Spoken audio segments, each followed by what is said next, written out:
大家好，我九龍豪宅姚展章。仁里花園喺何文田山道，稱得上係樓王，呢句説話當之無愧。呢個項目係由私人發展商同政府合作建成嘅。當初 A、B 座留翻俾政府做宿舍，而 C 座咧就可以喺公開市場自由買賣啦。C 座咧每一層分為 A、B、C 單位，而 A、B 單位咧係比 C 單位大嘅。今日介紹嘅低層 B 室咧，實用面積2057尺，原裝積咧係3至4伙嘅。單望客廳實用面積超過550尺，嗱呢個 size 喺九龍區咧非常罕有㗎。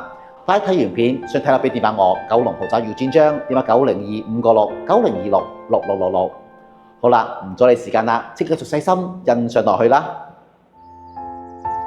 仁里花園1987年樓，呢度有3座，每座20層高，共140伙。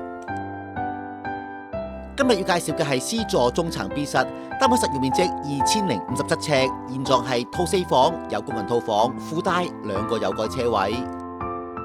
單位門口向西北，入門口就係長方形嘅日字廳啦。究竟日字廳同長方形客廳有咩分別呢？有時間話你知啦。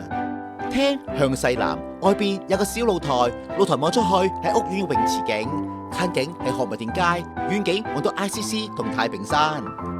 露台側邊門後邊嘅係冷氣機房嚟噶。嗱，望多次客飯廳先，客飯廳樓底8尺9寸，佢闊17尺半，深31尺半，面積超過550尺。客廳中間走廊直入，連接4間睡房，而走廊旁邊都有唔少儲物櫃。我哋先睇主人房，主人房窗口同樣向西南，景觀同客廳一樣。主人房方方正正，佢闊19尺，深13尺半，面積有260尺。佢嘅一邊做咗1列入牆衣櫃，收納空間相當充足。主人套廁亦相當闊落，呢度有窗有浴缸。走廊對面係浴室，呢個浴室亦相當寬敞，呢度有窗有企缸。佢嘅旁邊係大睡房，房間窗口向東北，望嘅係內園網球場景。呢間房係第2大睡房，面積有176尺。浴室另一邊係第3間房，房間窗口同樣向東北，不過呢間房景觀係最窄嘅，但係佢面積都唔細㗎，有150尺。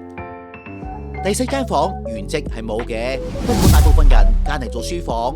房間窗口向西南，景觀同客廳一樣。呢間房面積約127尺。飯廳直入係廚房，廚房係曲尺型，大細比例恰當。近窗呢邊放爐具，而佢嘅對面放咗櫥櫃同埋廚房電器。再行入啲就係工作間、工人廁、工人房啦。間工人房面積都唔細㗎。